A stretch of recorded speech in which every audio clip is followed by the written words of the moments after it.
Which music streaming services do you use? Spotify, Apple Music, Amazon Music, YouTube Music? No matter which one you picked, you'll probably notice that the way you're paying for those services is pretty similar. Either paying a recurring subscription or just having to listen to many ads. This made me wonder why these competing services have almost identical business models. Are subscriptions and advertising the only options for making money in that industry? So I choose another company to look at, Tencent Music, which is a music streaming service in China. And I was very amazed by two facts. Subscription and advertising only account for less than 30% of their revenue, and they have been profitable since 2016, while Spotify is still making a loss to this day. So how is Tencent Music able to monetize beyond subscription and advertising, and how did they manage to make profits? As you might know that music streaming services have to pay a crazy amount of money to copyright holders. These are the two questions I'm trying to answer in this video. As a starter, let me first give you a quick overview of Tencent Music's core streaming service.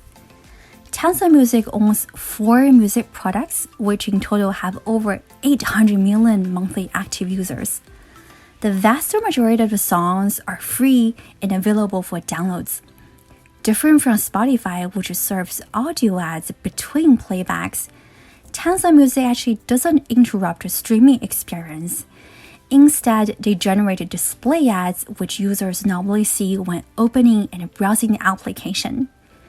From my own observation, almost 99% of the songs of the platform are free, so really, only users who care the 1% that much would pay for the subscription. This potentially explains why paying users only represent 6% of their total users, whilst almost half of Spotify's users are paying subscribers.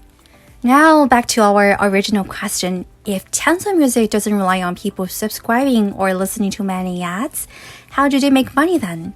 The answer is social entertainment, predominantly from live streaming and karaoke singing.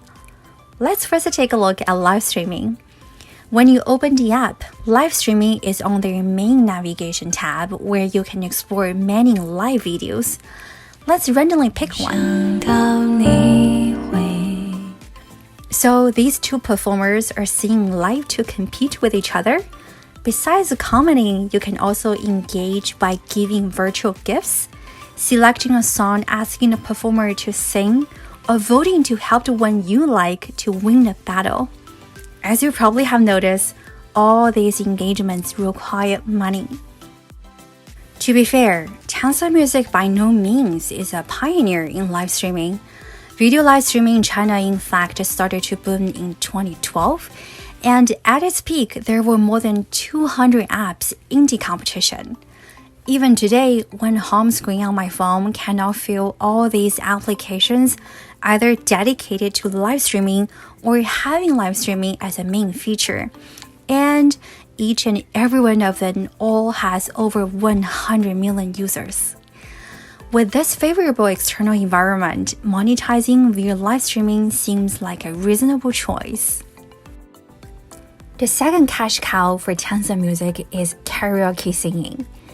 In the app, you can practice and sing to the original songs or the karaoke songs where vocals are stripped out. You can record your singing performance, post it on the app, or share on social platforms. You can also sing, challenge each other with your friends or other online users that the system assigns to you.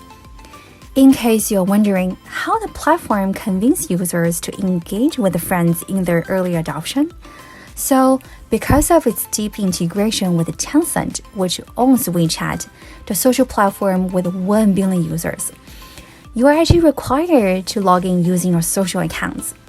So on my first visit to the app using my WeChat account, I discovered that 197 of my WeChat friends have already posted their recording on the platform. And all the services I just mentioned are completely free. users only pay when they want to buy credits for sending virtual gifts or upgrade to the premium membership where the recorded songs will be of higher quality. So basically, what the Tencent Music offers has gone beyond discovering and consuming music, but a comprehensive entertainment experience around music. Now let's try to address the second question. How did Tencent manage to be profitable while Spotify still hasn't achieved break-even? Let's compare their cost of revenue, which is essentially the substantial amount that these companies have to pay to music labels in order to stream the songs. So, last year, out of every $100 that Tencent Music earned, they paid $66 to music partners. For Spotify, it cost them $75, almost 10% higher. And the following two factors could help explain what Tencent did to help them realize higher cost efficiency. For one, they're trying to get a foothold in the music content creation. This is a chart of top albums sold on Tencent Music as of today. And you can see Tencent is actually the record label for 3 of the top 15 albums. That's because Tencent Music co-produced music talent shows such as Produce 101. These productions not only help them grow these talents who provide diverse music contents at a much lower cost, but also reinforce their brand as a leading music entertainment platform.